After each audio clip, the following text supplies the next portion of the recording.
चार चीजों के बारे में आज मैं बात करने वाला हूँ। एक तो हम बात करेंगे ग्रहों के वर्ण के बारे में। बेसिक है एकदम, ग्रहों के वर्ण होते हैं, इनके बारे में बात करेंगे। ग्रहों के तत्व होते हैं, ग्रह के तत्व, ग्रह के वर्ण और ग्रह के जो है गुणों के बारे में बात करेंगे। इन तीन चीजों पे आज की क्लास आपकी रहने वाली है। इन तीन चीजों पे चर्चा करेंगे, ठीक है। सबसे पहले मैं बाण के बारे में बात कर रहा हूँ, सिर्फ सुनते रहिए ध्यान करके बस।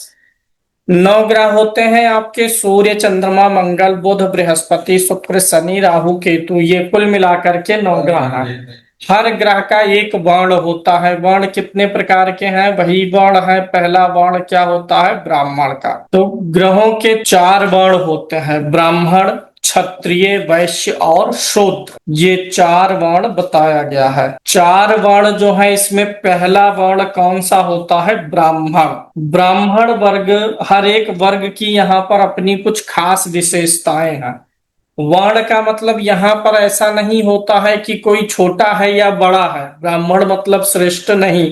आज ज्योतिष के माध्यम से भी आपको समझ में आ जाएगा कि वर्ण की जो परंपरा थी उसके पीछे निहित कारण क्या था। तो ब्राह्मण वर्ग है, क्षत्रिय है, वैश्य है और शूद्र, ये 4 वर्ण ग्रहों के हैं। ब्राह्मण वर्ग में आप क्या समझते हैं? जो ग्रह ब्राह्मण वर्ग के हैं, गुरु और शुक्र, ये दो ब्राह्मण वर्ग के हैं। इन ग्रहों की जो मूल परिपाटी होती है, जो ग्रह कुछ सिखाने का काम करते हैं, वे ग्रह जो आपको कुछ ज्ञान देते हैं, सिखाते हैं, आपके महत्व को बढ़ाते हैं, वो ब्राह्मण वर्ग के ग्रह कहलाते हैं, जिसमें गुरु और शुक्र आते हैं। यानी इस ग्रहों के जो मंत्रिमंडल है ग्रहों का, उसमें जो 9 ग्रह हैं उसमें ये 2 ग्रह गुरु और शुक्र सिखाने का काम करते हैं, महत्व बनाने का काम करते हैं। इसलिए इनको ब्राह्मण वर्ग में रखा गया है। एक्चुअली कहा जाता है कि गुरु धन का कारक है। गुरु धन का कारक है, शुक्र को वैभव का कारक कहा गया। अगर इन दोनों को जोड़ लें तो ब्राह्मण वर्ग के जो 2 ग्रह होते हैं, ये वास्तव में विश्वास के कारक होते हैं। प्रशांत जी, धन कब आएगा? विश्वास से आएगा। किस विश्वास से? जब हमें सामने वाले पे भरोसा होता है तभी तो हम उसे धन देते हैं। विजय जी, सोचने वाली बात है। वास्तव में गुरु और शुक्र विश्वास के ग्रह हैं। जब आपको सामने वाले पे भरोसा है, आपको पता है कि अगला व्यक्ति फीस देंगे तो अगला व्यक्ति पढ़ाएगा, ये विश्वास हुआ तभी आपने शुल्क जमा किया। आप डॉक्टर के पास जाते हैं और कोई बीमारी है, सर्जरी है, उसके लिए पैसा क्यों देते हैं? क्योंकि आपको वहां पर उस डॉक्टर पे क्या है? विश्वास है कि यह हमारी बीमारी को ठीक कर देगा। आप स्कूल में फीस देते हैं बच्चों का, क्यों देते हैं? पैसा ही तो दे रहे हैं। क्यों दे रहे हैं? क्योंकि आपको विश्वास है कि यहाँ पर बच्चे को पढ़ाया जाएगा। वहीं अगर उसी समय आपका विश्वास खत्म हो जाए, आपको ऐसा लग जाए कि पैसा देंगे लेकिन बाद में ये विद्यालय पढ़ाएगा नहीं, ये डॉक्टर ट्रीटमेंट नहीं करेगा, दुकानदार को सब्जी या कहीं कुछ भी खरीदते हैं, पैसा क्यों देते हैं? विश्वास पे कि हमने इससे सब्जी लिया है तो इसने हमें सब्जी ही दिया है, प्लास्टिक का सब्जी नहीं दे दिया है। तो धन किस माध्यम से किसी को मिल रहा है? अगर उस व्यक्ति के अंदर आपका भरोसा है तभी आप उसे धन दे रहे हैं। यानी गुरु को धन का कारक इसलिए कहा गया क्योंकि गुरु वास्तव में धन नहीं देता है। गुरु वास्तव में, रमोला जी, क्या देता है? विश्वास देता है। गुरु आपके ऊपर लोगों का विश्वास बढ़ा देता है, जिसके बाद से वो धन देने लग जाता है। तो ब्राह्मण वर्ग के जो ग्रह हैं उनका मूल काम यही है। शुक्र का काम और गुरु का काम लोगों को सिखाना, समझाना, विश्वास का बढ़ाना है। ये दोनों हमेशा ब्लेसिंग्स देते हैं, आशीर्वाद देते हैं। एक जो गुरु है वह आपको ज्ञान का और विश्वास का ब्लेसिंग देता है, और जो शुक्र है वो आपको सुख संपन्नता की ब्लेसिंग देता है। दोनों इंटरकनेक्टेड है। गुरु जो चीज आपको देता है, शुक्र उसका भोग करता है। दोनों ही धन से जुड़े हैं। गुरु धन देगा, विश्वास आपके ऊपर लोगों का बढ़ा देगा, जिससे लोग आपको धन देंगे, यानी गुरु धन दिलाने में मदद करता है। और शुक्र फिर उसी के बाद उस धन का क्या करता है, उपभोग करता है, धन को बदल देता है। कैसे? आपने एसी लगवाया तो वो भी एक प्रकार का धन है, पैसा दे करके उसके बदले में लेकर के आए हैं। तो गुरु धन देगा और शुक्र उस धन को सुख वाले धन में बदल देता है, और ये दोनों हमारे जीवन को सहूलियत देते हैं, इसलिए ये ब्राह्मण वर्ग के ग्रह कहलाते हैं। अब ये चूंकि ये दोनों का वर्ण कौन सा बन रहा है, ब्राह्मण वर्ण बन रहा है, इसलिए ये जिस भाव में बैठ जाते हैं उस भाव के अंदर आप देखेंगे कहीं ना कहीं विश्वास वाली बात जरूर आ जाएगी। जिस भाव में बैठेंगे उस भाव में ज्ञान वाली बात जरूर आ जाएगी, क्योंकि गुरु हो या शुक्र हो, दोनों ज्ञान है। एक तो दैत्यों का गुरु है, एक देवताओं का। शुक्र जो है मृत संजीवनी विद्या का जनक शुक्र है, तो वो कम ज्ञानी थोड़े हैं, परम शिव भक्त शुक्राचार्य से ही रिलेट होते हैं शुक्र ग्रह। तो ये दोनों ग्रह महाविद्वान हैं, तो जिस भाव में बैठेंगे उस भाव में विद्वता बढ़ा देंगे। उस भाव में आप देखेंगे कि उस भाव से जुड़े हुए कार्यों में कहीं ना कहीं ज्ञान की, सीख की या मार्गदर्शन की बात होने लगेगी। अगर दसम भाव में बैठ गए हैं शुक्र या गुरु, तो व्यक्ति किसी न किसी ऐसे काम से जुड़ा होगा जहां पर वह लोगों को सीख देता हो, शिक्षा देता हो, वह लोगों को मार्गदर्शन देता हो। दूसरा वर्ण होता है क्षत्रिय वर्ण। क्षत्रिय वर्ण में आपके सूर्य और मंगल आ जाते हैं। सूर्य मंगल आपके क्षत्रिय वर्ण में है। इनको क्षत्रिय में क्यों रखा गया? क्योंकि इनके पास बल अधिक है, ये रक्षा करने में माहिर है, डिफेंड करने में माहिर है। ऐसा नहीं है कि इनको ब्राह्मण में नहीं रखा गया।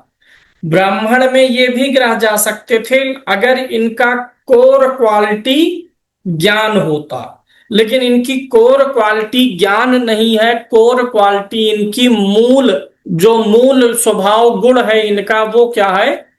रक्षा करने वाला। ये इस काम में निपुण है। इसीलिए यहां पर सूर्य और मंगल को क्या कहा गया? क्षत्रिय ग्रह।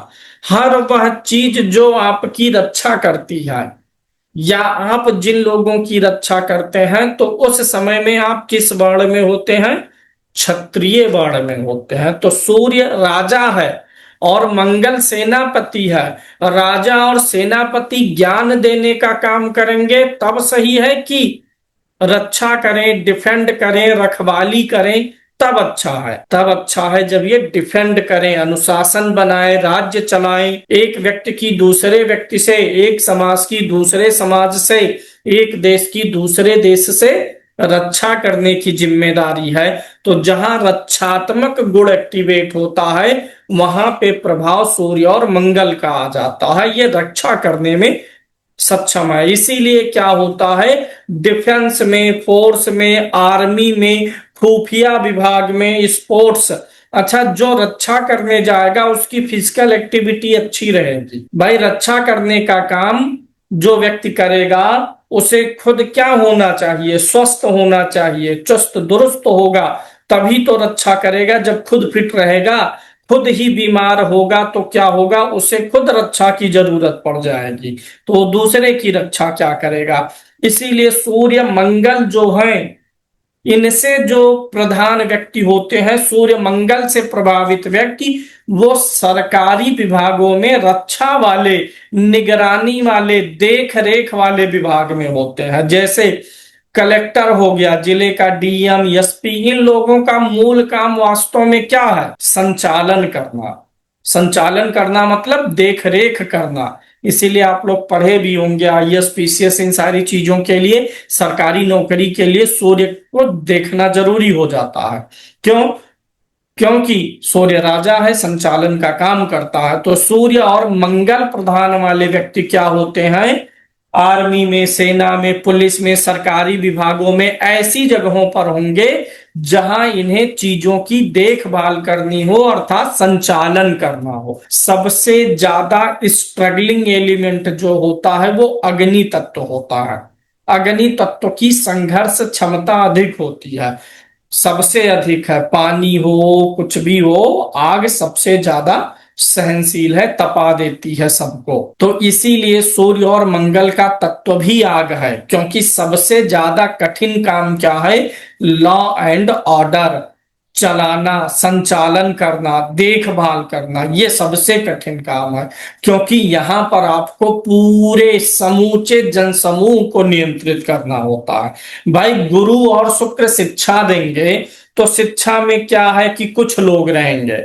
अगर 100% आबादी को ले लें तो 100 के 100% आबादी एक साथ पढ़ाई थोड़े कर रही होगी, लेकिन 100 के 100% आबादी को सुरक्षा की जरूरत हर समय है ममता जी। इसलिए सूर्य और मंगल हमेशा 100% पे काम करते हैं, क्योंकि लॉ एंड ऑर्डर की जरूरत हर व्यक्ति को हर समय है। एजुकेशन की जरूरत व्यक्ति को हर, हम सो रहे हैं तब भी हमें सुरक्षा की जरूरत होती है। पुलिस प्रशासन, कानून व्यवस्था लगी बनी होती है कि व्यक्ति की हमेशा, राज्य की हमेशा, देश की हमेशा सुरक्षा चलती रहे। ऐसा थोड़ा है कि रात हो गया तो सारे सैनिक सो जाते हैं, चलो अब नहीं कोई बॉर्डर क्रॉस करेगा, ऐसा होता है नहीं। सतर्क हमेशा रहना पड़ता है। तो ये जो काम देखभाल का करेगा, संचालन का, उसका वर्ण क्या हो जाएगा? क्षत्रिय। अगला वर्ण होता है वैश्य का। वैश्य में आपके दो ग्रह आते हैं। कौन कौन से ग्रह आते हैं? बुध और चंद्रमा। इनको वैश्य में क्यों रखा गया है? जिनको डील करना आता हो, डीलिंग, वो होते हैं वैश्य वर्ण के।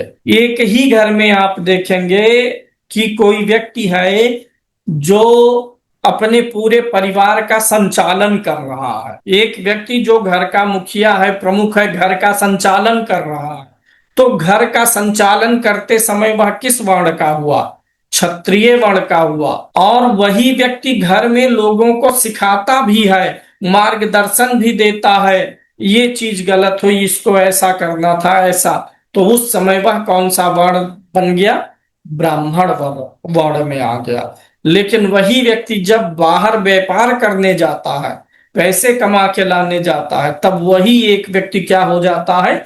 वैश्य हो जाता है। और वही एक व्यक्ति जब सेवा देता है, सेवा देने का मतलब, मान लीजिए वही पिताजी, वही कोई भी घर में आए, कमाने गए, डील किए, व्यापार किए, वैश्य बने, अब घर में आकर के क्या करेंगे? पानी की टंकी खराब हो गई है, टोटी खराब हो गया है, अब उसको बनाना। अब वो कौन सा काम कर रहे हैं? सेवा देने का काम किए, तो अब वही शूद्र भी बन चुके हैं।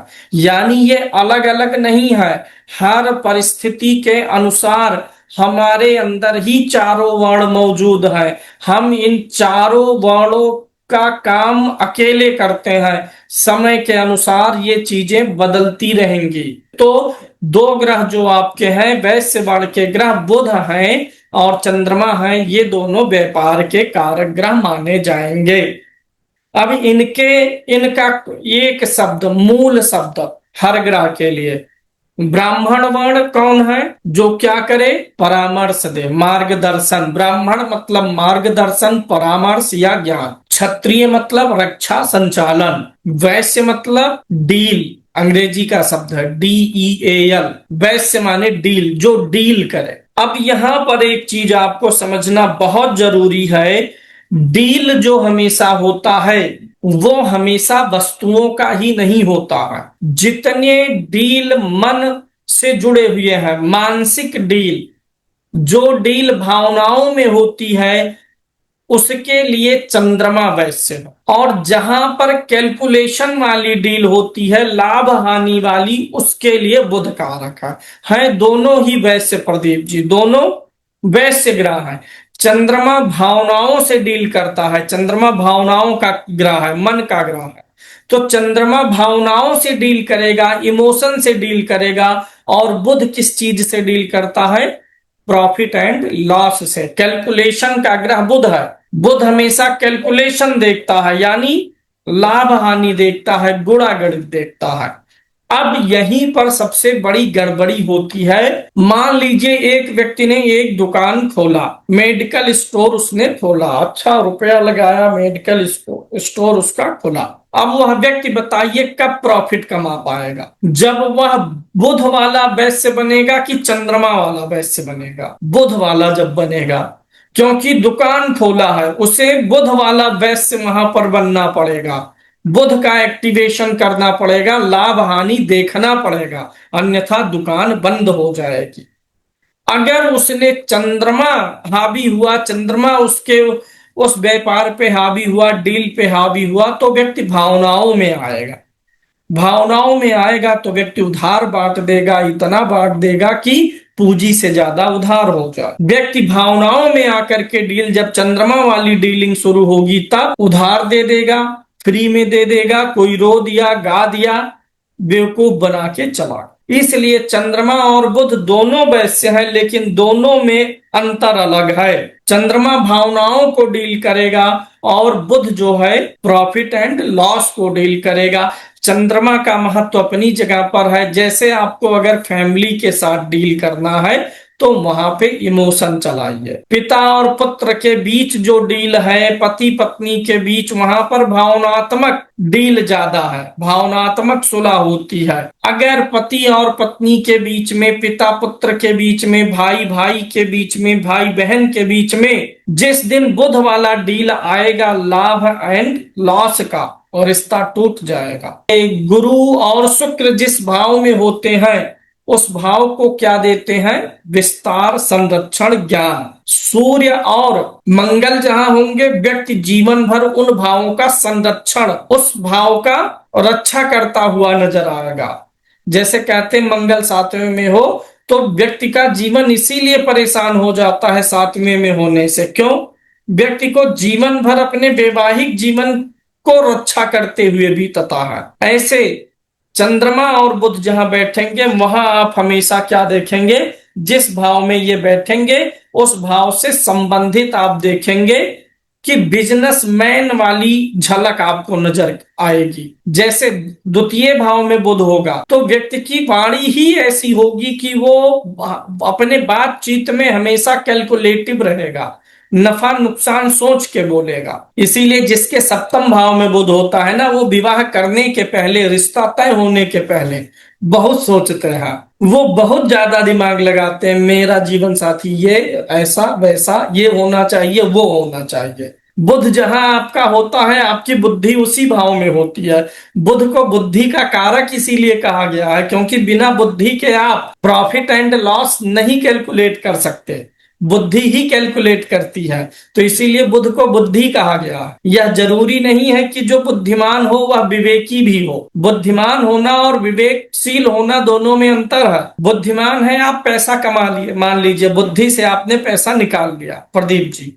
अब विवेकमान होंगे तब अब विवेक काम करेगा पैसा आने के बाद कि इस पैसे का मैं करूं क्या। बुद्धिमान व्यक्ति अपना काम निकाल सकता है, लेकिन अगर विवेक नहीं है तो उसका सदुपयोग नहीं हो पाता। अगर आप बुद्धिमान हैं तो आप पैसा कमा लिए, और अगर आप विवेकी हैं तो वो विवेक किस क्षेत्र में आता? किस ग्रह में? बृहस्पति में। अगर बुध अच्छा है तो बुद्धिमान, बृहस्पति अच्छा है तो विवेकशील। पैसा आया, बृहस्पति ने आपको बता दिया कि ये पैसा यहाँ इन्वेस्ट कर दो। सदुपयोग का ग्रह ही बृहस्पति है, और सदुपयोग आता कहां से है? विवेक जिसके पास हो, जो विवेकशील होगा वो चीजों का सदुपयोग करेगा। बुद्धिमान होना सिर्फ आपको प्रॉफिट एंड लॉस तक जुड़ा हुआ है। तो बहुत से लोग बृहस्पति और बुध का अंतर नहीं समझ पाते। जब पढ़ते हैं तो उनको पता चलता है बृहस्पति ज्ञान है, बुध बुद्धि है। लगता नहीं एक जैसा कि ज्ञान और बुद्धि मिलता जुलता है, नहीं। बुद्धि चीजों को आपके पास ला सकती है, बुद्धि प्रॉफिट एंड लॉस दे देगी, आपको कैलकुलेटिव बना देगी, निष्कर्ष आप निकाल लेंगे। लेकिन बुद्धि ने जो लाया आपके पास उसका इस्तेमाल कैसे करना है ये विवेक बताता है, यानी बृहस्पति बताता है। अगला वर्ण हो जाता है शूद्र वर्ण, जिसमें रखा गया है शनि को। ये सबसे जो है बड़ी जिम्मेदारी वाला वर्ण यही है।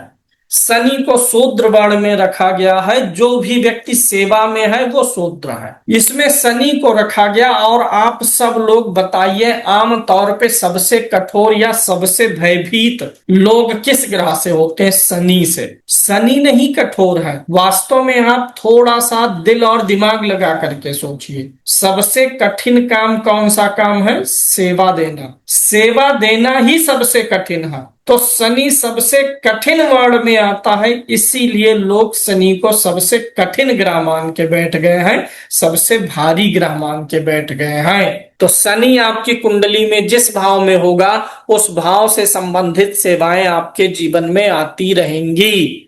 शनि जिन भाव को देख रहा है वो, या जिस भाव में है, जहां देख रहा उन भावों से जुड़ी हुई चीजों में आप आलस्य मत करिए, बहाने मत बनाइए। तत्व कौन कौन से हैं? अग्नि, पृथ्वी, वायु, जल, और एक तत्व होता है आकाश।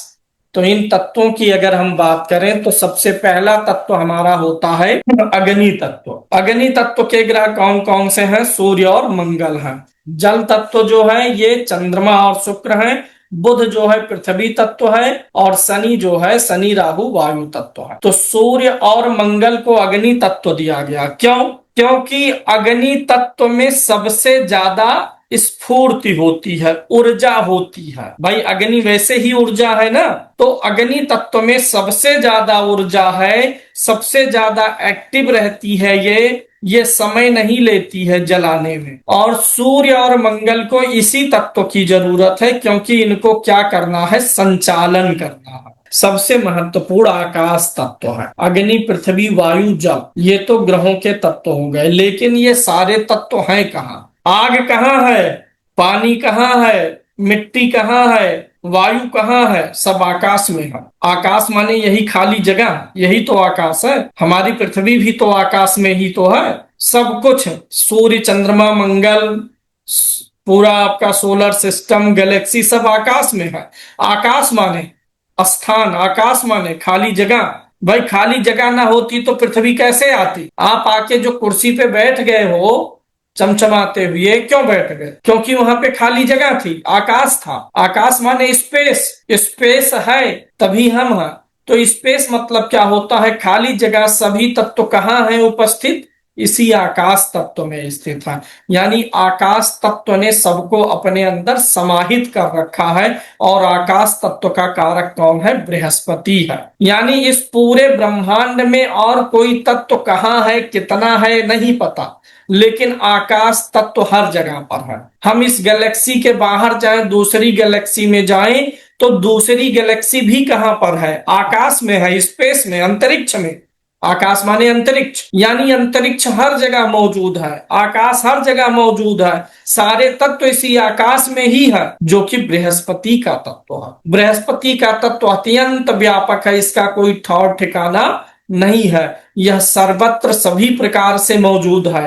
पृथ्वी पर भी है आकाश, सूर्य पर भी है आकाश, शनि पर, अरुण पर, वरुण पर, हर जगह आकाश है। यहां तक कि हमारे शरीर में भी पतले पतले छिद्र हैं। उस पहली क्लास में बता रहा था ना कि हर जगह गैप है। यही जो गैप है, जो खाली स्थान है, वो आकाश तत्व में आता है। ये सब कुछ आपका सूर्य चंद्रमा किस तत्व में है? आकाश तत्व में। आप पढ़ क्या रहे हैं? ज्योतिष। क्या पढ़ रहे हैं? एस्ट्रोलॉजी। इसमें क्या पढ़ते हैं? इसमें आप पढ़ते हैं सूर्य, चंद्रमा, मंगल, बुध, बृहस्पति, शुक्र, शनि, राहु, केतु, मेष, वृषभ, अश्विनी, भरणी, यही सब तो पढ़ते हैं। ग्रह, राशि, नक्षत्र ही तो पढ़ते हैं। और ये सब कहाँ है? आकाश में। जो आप पढ़ना चाह रहे हैं एस्ट्रोलॉजी, वो है कहाँ? आकाश तत्व में। इसलिए जिसका आकाश तत्व अच्छा होगा, उसको एस्ट्रोलॉजी की नॉलेज भी अच्छी आएगी। आकाश तत्व का कारक ग्रह कुंडली में कौन है? बृहस्पति। अगर बृहस्पति अच्छा है तो आपका आकाश तत्व अच्छा है।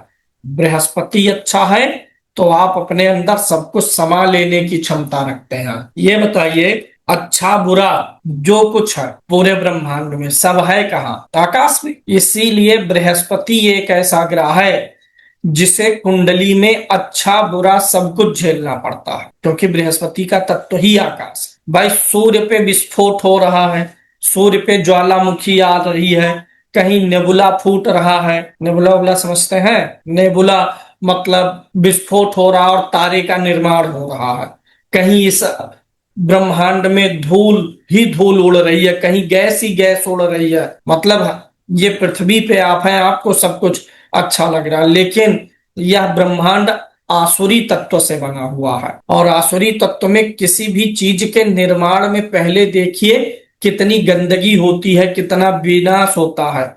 घर जब बहुत सुंदर लग रहा है आज, तो उस समय की स्थिति सोचिए जब घर बनना शुरू हुआ था, उस समय बड़ी गंदगी थी, मिट्टी खुदा पड़ा था, उधर मसाला पड़ा हुआ चारों तरफ बिखरा रहता था ना। हमेशा जो चीज आज अच्छी दिख रही है वह खराब से ही शुरू हुई थी। पृथ्वी का भी जब निर्माण हो रहा था तो पृथ्वी भी दहक रही थी, गरम गरम थी, अच्छा नहीं था, आज अच्छा दिख रहा। यानी ऐसे बच्चा पैदा होता है, हम आप पैदा हुए तो ऐसे सुंदर सुंदर थोड़े पैदा हो गए थे। तो हर चीज इस संसार में, मैंने ये क्यों कहा कि इस संसार का निर्माण ही आसुरी तत्व से हुआ है, क्योंकि निर्माण इस संसार में हमेशा जो आज अच्छा दिख रहा है ना, उसके अच्छा दिखने में वर्षों की ऐसी गतिविधि रही है जो बहुत क्रूर रही है, जो बहुत गंदा रहा है। क्रूर और गंदी गतिविधि क्रियाओं के बाद में कुछ अच्छा परिणाम निकल के आता है। तो क्रूर, गंदा, भयानक, ये सहने की क्षमता किसके अंदर होगी?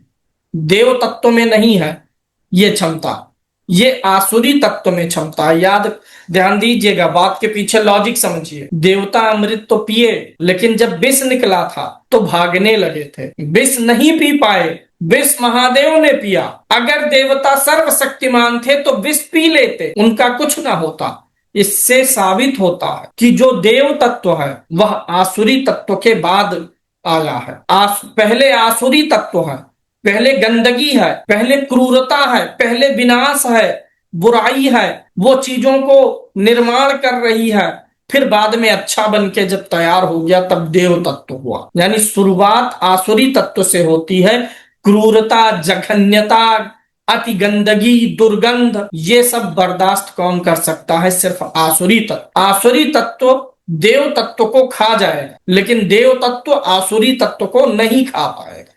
तो ये ब्रह्मांड का निर्माण, जिसको डार्क मैटर साइंस में बोलते हैं, जो लोग थोड़ा जानते होंगे उनको ये चीज पता होगी। इस ब्रह्मांड का निर्माण डार्क मैटर से है। इस संसार में सबसे ज्यादा डार्क मैटर फैला। आप अभी रात है, बाहर निकल के देखोगे तो सबसे ज्यादा आपको क्या आसमान में दिखेगा? अंधेरा। एक जगह से दूसरे जगह तक सबसे ज्यादा क्या दिखता है? अंधेरा। अब ये अंधेरा है क्या? अंधेरा कुछ नहीं है। जहां कुछ नहीं है वहां अंधेरा है, यानी अंधेरा हमेशा से रहा है। प्रकाश को तो आना पड़ता है भैया, लेकिन अंधेरा सर्वदा से रहा है। दीपक जलेगा तब प्रकाश आएगा, प्रकाश आने के लिए एक माध्यम चाहिए। क्या अंधेरे के लिए भी कोई माध्यम चाहिए? कोई रोशनी, बैटरी, टॉर्च बना है कि उसको जलाएंगे तब अंधेरा होगा? या अंधेरा हमेशा से रहा है, लाना तो हमें प्रकाश को पड़ता है। ये अंधेरा जो है, डार्क मैटर जो है, यही आसुरी तत्व है। और आपने पढ़ा होगा, काली का स्वरूप देखिए, भयानक है। मांस, मदिरा खा रही है, जटा है, जूट है, मतलब ये माना गया कि ये काली माता बहुत क्रूर है। नहीं, वही आसुरी शक्ति है।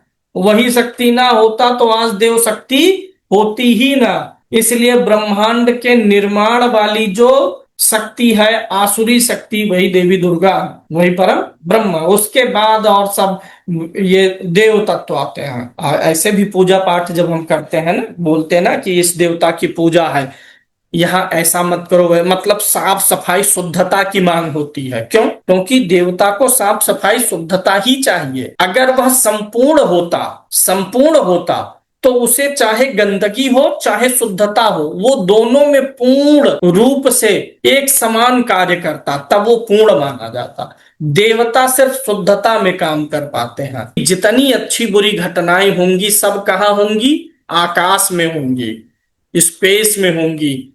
इसीलिए बहुत बार, अब इतनी भूमिका सिर्फ एक लाइन यही बताने के लिए समझाए हैं कि कुंडली में बृहस्पति आपको अच्छा फल देगा। इस की कोई बिल्कुल गारंटी नहीं है बृहस्पति आपका कुंडली में कितना भी अच्छा बैठा हो, क्योंकि बृहस्पति को सब अच्छा बुरा क्या करना होता है, झेलना पड़ता है। जैसे आसुरी शक्ति सब कुछ झेल रही है, वैसे बृहस्पति आकाश है, तो पूरी कुंडली में कहीं भी कुछ भी निर्माण हो रहा है, नया सृजन हो रहा है, गंध दुर्गंध फैल रही है, कुंडली पूरा आकाश है आपका, वो पूरा स्पेस ही है जिसे 12 भागों में बांटा गया, और उस स्पेस का मालिक कौन है, बृहस्पति है।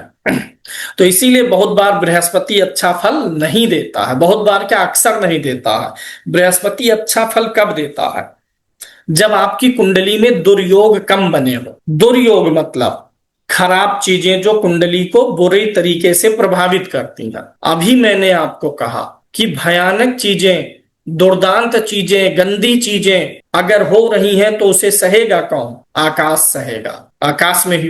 तो अगर ज्यादा दुर्योग बन गए, खराब ग्रह आ गए, तो उन सबका फल किसे झेलना है, आपको जीवित रखने के लिए वो बृहस्पति खुद अपने अंदर इकट्ठा करता है, और उसको इकट्ठा करते करते बृहस्पति क्या हो जाता है, जहरीला हो जाता है। आपकी कुंडली में अगर अन्य ग्रहों की स्थितियां ठीक होंगी, यानी आपकी कुंडली में गंध कम मची है, विनाश कम हुआ है, क्रूर चीजें कम है, तो बृहस्पति को अपने अंदर कम समाना पड़ेगा गलत चीजों को, और जब वो कम समाहित करेगा तो क्या, उसकी शुद्धता बनी रहेगी। इसलिए जब अन्य चीजें अच्छी होती हैं तब बृहस्पति अच्छा फल दे लेता है। अन्यथा अगर अन्य चीजें खराब है, कॉम्बिनेशन ज्यादा खराब है, दुर्योग बना, तो उन दुर्योग का रिजल्ट डाउन करते करते करते, दुष्प्रभाव झेलते झेलते बृहस्पति खुद दूषित हो जाता है। जैसे फिल्टर लगाते हैं पानी में, तो पानी क्या होता है, साफ, लेकिन फिल्टर खुद क्या होता है, गंदा। अब आप फिल्टर को कहिए फिल्टर बहुत खराब है, ये गंदा हो गया, भाई वो आपको सही रखने के लिए, पानी छानने के लिए खुद गंदा हुआ। तो ऐसे दुर्योगों को फिल्टर करते करते वो खुद गंदा हो जाता है। ऐसे 3 तत्व होते हैं, सत रज तम। चूंकि अधिक समय हो रहा है तो अब खत्म करें। सत रज तम, ये 3 तत्व हो जाए, कल से सूर्य ग्रह की व्याख्या पे चलेंगे। सत रज तम 3 तत्व है। साइंटिफिक रूप से मैं आपको समझाऊं, ब्रह्मा विष्णु महेश 3 देवता है अनुराग जी, और सत रज तम 3 तत्व है। और कण कितने हैं, 3, इलेक्ट्रॉन प्रोटॉन न्यूट्रॉन। जिसे आज हम इलेक्ट्रॉन प्रोटॉन न्यूट्रॉन कहते हैं, उसी को ही प्राचीन समय में सतरज तम कहा जाता था। कहते हैं ना कि ब्रह्मा विष्णु महेश यानी भगवान हर जगह है। कैसे है सौरभ जी, भगवान हर जगह कैसे है, क्योंकि हर जगह इलेक्ट्रॉन प्रोटॉन न्यूट्रॉन है, चाहे कोई सजीव हो चाहे निर्जीव, सब में अणु है ना, एटम से हर चीज बना है ना, एटम में इलेक्ट्रॉन प्रोटॉन न्यूट्रॉन है ना, और वही इलेक्ट्रॉन प्रोटॉन न्यूट्रॉन क्या है, सतरजतम है।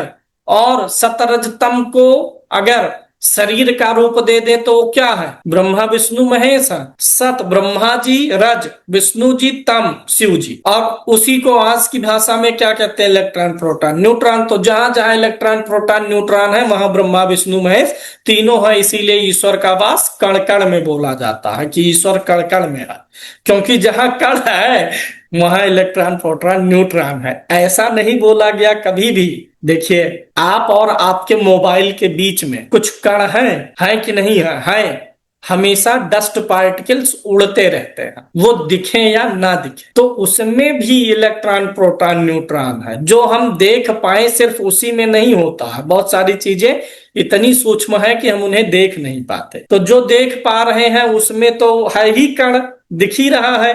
जहां नहीं जो कण देख पा रहे वहां भी कण है, और उस हर कण में इलेक्ट्रॉन प्रोटॉन न्यूट्रॉन यानी सतरजतम यानी ब्रह्मा विष्णु महेश व्याप्त है। अब ब्रह्मा विष्णु महेश के नीचे जब जाते हैं, इलेक्ट्रॉन प्रोटॉन न्यूट्रॉन के नीचे जाते हैं, तब क्या आता है, फोटॉन आ जाते हैं।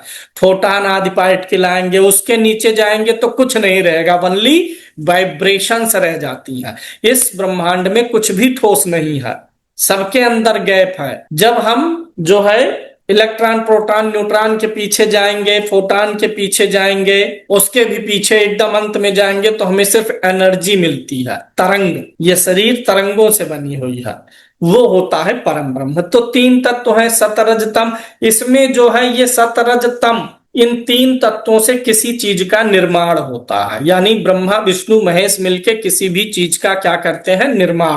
यानी हमारे शरीर में सत तत्व भी है, रज भी है, तम भी है। कुछ जगहों पे हमारे अंदर, जब आप मंदिर जा रहे हैं, ये हमारी फीलिंग पे निर्भर करता है।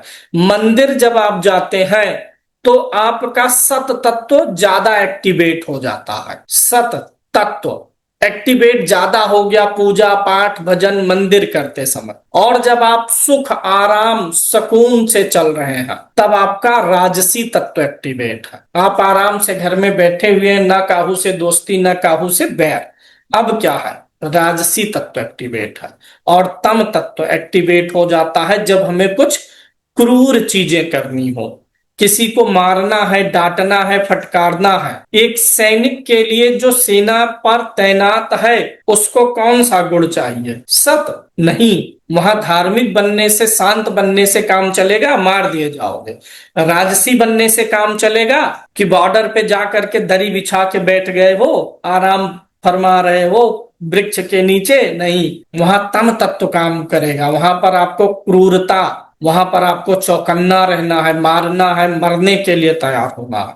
तो जहां पर क्रूर काम करना है वहां पर जरूरत होती है तम तत्व की। तो यहां पर आप याद रखिएगा कि इन्हीं गुणों के कारण व्यक्ति का मन बदलता है। आपको गुस्सा आता है, उसमें भूमिका तम तत्व की है। बैठ के खा रहे हैं, टीवी देख रहे हैं, प्रसन्न है, खूब प्रसन्न है, राजसी तत्व में है। तभी तुरंत आया कोई, तभी जो है आप टीवी वगैरह देख रही हैं, आराम से बैठी हैं मगन होकर के, तभी हस्बैंड आए, रिमोट छीन लिए या कुछ कर दिए, गुस्सा लग गया। जैसे गुस्सा लगा तो अब क्या हुआ, राज तत्व डिसअपियर हुआ, कम हुआ, और तुरंत तम तत्व हावी हो गया। साले कुत्ते रिमोट छीन लिया हमारा, अब शाम का रोटी नहीं मिलेगा। और जब पूजा पाठ में बैठे हैं, शांत है, एकदम भक्ति भाव में है, तब क्या है, शांत है, ध्यान कर रहे हैं, तब सत तत्व एक्टिव है। तो तीनों तत्व दिन भर में हमारे ऊपर कई बार हावी होते रहते हैं।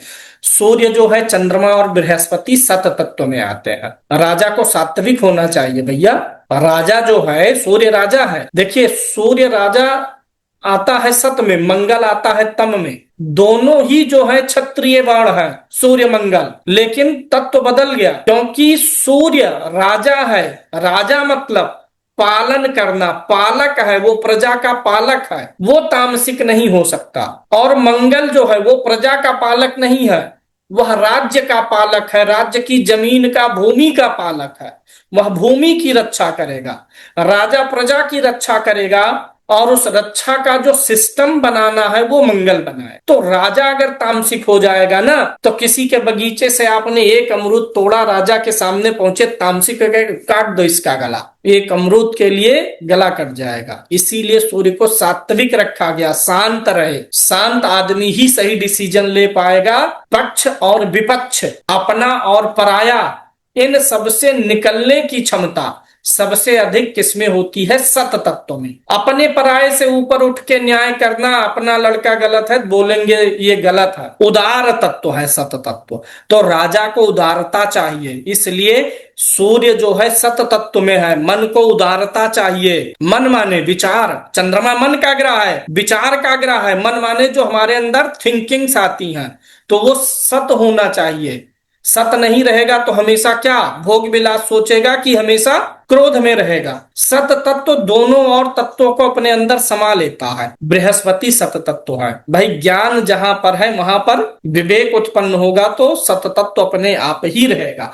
मंगल और शनि जो है तम तत्व है। क्रूर काम करने के लिए जहां मेहनत लगे, संघर्ष लगे, जो करना अप्रिय हो, उन कार्यों को करने के लिए हमें तम तत्व की जरूरत है। और मंगल और शनि ही ऐसे ग्रह हैं जो अप्रिय कार्यों को करने के लिए भी तैयार हो जाते हैं। ये जो है, कोई नहीं तैयार होगा उस काम को भी करने के लिए तैयार है। छठा भाव सेवा का है, नौकरी का है, काम करने का है। शनि और मंगल को कुंडली के छठे भाव में सबसे अच्छा इसीलिए कहा गया है क्योंकि छठा भाव रोग का है, ऋण का है, शत्रु का है। बताइए, रोग ऋण शत्रु सौम्य चीजें हैं कि क्रूर चीजें हैं? विरोधी, प्रतिस्पर्धा, जितनी भी समस्याएं हैं जीवन में, छठा भाव भाई, रोग है, ऋण है, शत्रु है, काम है, क्रोध है, मोह है, मद है, मत्सर है, अविद्या है, छठा भाव, यानी इसमें क्रूर चीजें भरी भरी हैं। अब बताइए इन चीजों से निपट कौन पाएगा? क्या सत तत्व निपट पाएगा? सत तत्व तो वहां पर दब जाएगा। कहीं भजन हो रहा होता तो वहां सत तत्व चलेगा, न रज तत्व काम आएगा, न सत, वहां पर तम तत्व काम आएगा। क्योंकि छठा भाव जीवन में कठोर परीक्षाएं लेता है, सेहत खराब करेगा, बुखार दे देगा और बॉस का फोन आ जाएगा, आज आना ही ऑफिस है, बुखार में आपको जाना है। अब कठिन स्थिति हुई कि नहीं हुई? कर्जे में फंसे हैं लेकिन परिवार को सब्जी खिलाना है, कठोर स्थिति हुई कि नहीं हुई? बच्चे की फीस जमा करनी है, दवाई करनी है। तो इन कठोर चीजों से निकल कौन सकता है? तम तत्व। और ये दोनों ग्रह तम तत्व के हैं, इसलिए राहु भी तम तत्व है। इसीलिए ये तीन ग्रह मंगल, शनि और राहु छठे में एक्सीलेंट माने जाते हैं। ये मतलब इसका ये नहीं है कि राहु, शनि और मंगल आपको बहुत अच्छा फल देंगे छठे में, नहीं, बहुत अच्छा हैंडल करना सिखा देते हैं इन चीजों को। ऐसा नहीं वो बैठेंगे और ऐसे तधास, तो जैसे आप लोग कभी कभी सोचते हैं कि रास्ते में जा रहे थे, एक बैग मिल गया, रुपए से भरा हुआ था, ऐसे नहीं मिलेगा। उन परिस्थितियों को क्रूरता पूर्वक हैंडल करना होता है।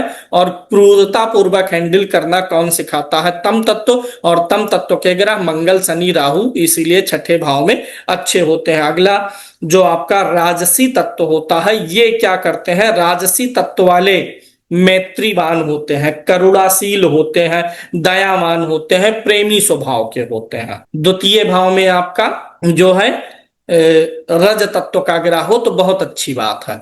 द्वितीय भाव में रज तत्व का ग्रह जब होगा तो वो अच्छी वाणी बोलवाएगा, करुणापूर्ण वाणी बोलेंगे, मैत्रीवान रहेंगे।